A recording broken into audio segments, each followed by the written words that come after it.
Our world is populated with numerals, but we rarely stop to think about them. Where did they originate? How did they evolve? Well, the answer is the numbers we use today evolved in India. And the story of how they moved across the world is a fascinating one.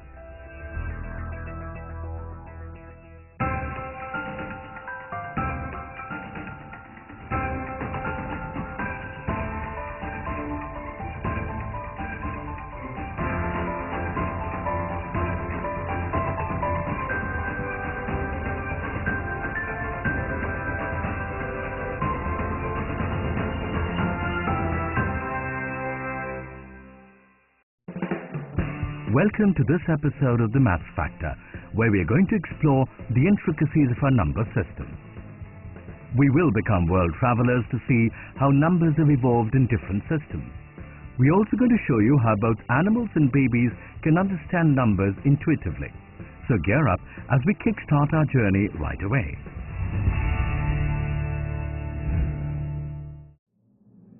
As civilization started to develop across the world, there surfaced the need for notation and for numerals, the need for keeping records.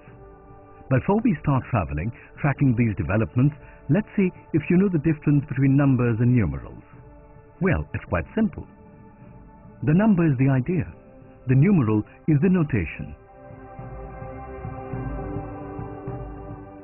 The first stop on our journey is South America in the 1400s, the land of the Incas. This is Machu Picchu, the famous Inca site that lay forgotten for centuries. This urban creation is a testament to how advanced the Incas were as a civilization. They had roads, textiles, cities, agriculture, and government. Now, curiously, they seem to have had no written language. Now, when the Spanish conquistadors landed in South America in 1532 CE, they found a sign of written numeral records. What they did find, huge amount of knotted ropes, like this. These were no normal ropes. In fact, they were called quippers. They were a way of recording information that were unique to this region.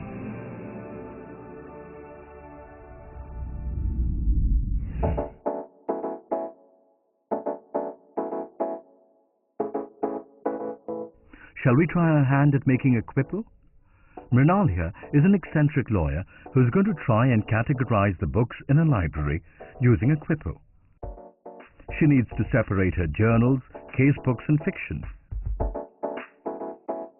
She first takes strings of many different colors and then starts by tying knots in them. She has 121 journals, so on the first rope, which is yellow, she makes 1, then 2, then 1 knot, like this, which means 121.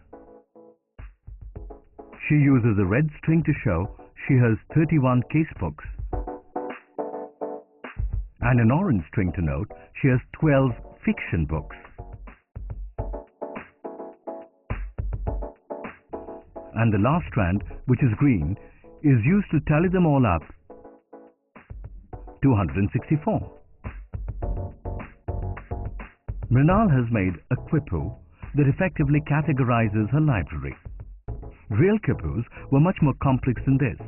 Some had hundreds of strings and extra strings tied to ones hanging from the base.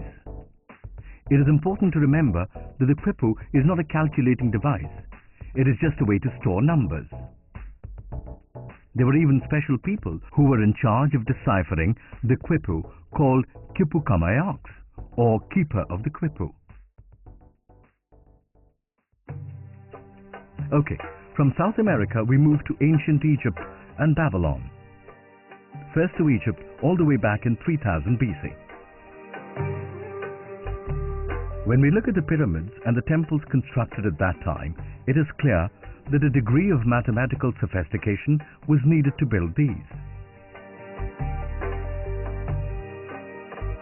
Some of our most important understanding of the mathematics of ancient Egypt comes from two papyruses known as the Rind Papyrus and Moscow Papyrus. These were not treatises, but broadly lists of practical problems which were used to train people in mathematics. The Rhind papyrus contains 87 problems, while the Moscow papyrus contains 25. The Egyptian numeral system is visible both in artworks from the time and in monuments. From these it is clear that they used maths in agriculture, surveying and trading. Let's take a quick look at how their numbers worked. The Egyptians used hieroglyphics or pictorial signs to denote numbers.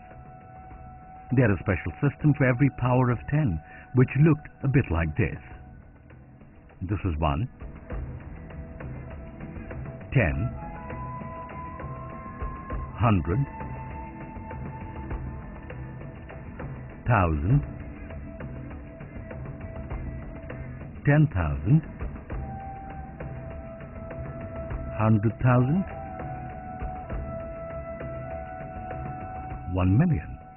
So they could write numbers all the way to 1 million.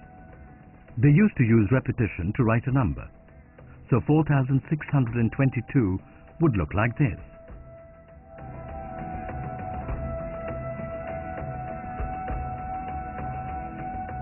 Now the problem arose because they did not have a place system. Wondering why that was a problem?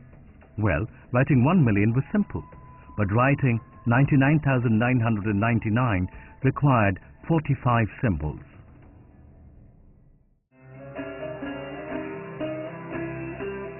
Let's move from Egypt to ancient Babylon, where numerals were developed about 5,000 years ago. Unlike the Egyptians who counted in groups of 10, the Babylonians counted in groups of 60. So how did their numerals work? Any number less than 10 had a wedge that pointed down, so 4 would look like this. The number 10 was symbolized by a wedge pointing to the left. So 20 would be. Numbers less than 60 were made by combining the symbols of 1 and 10. So 47 would look like this.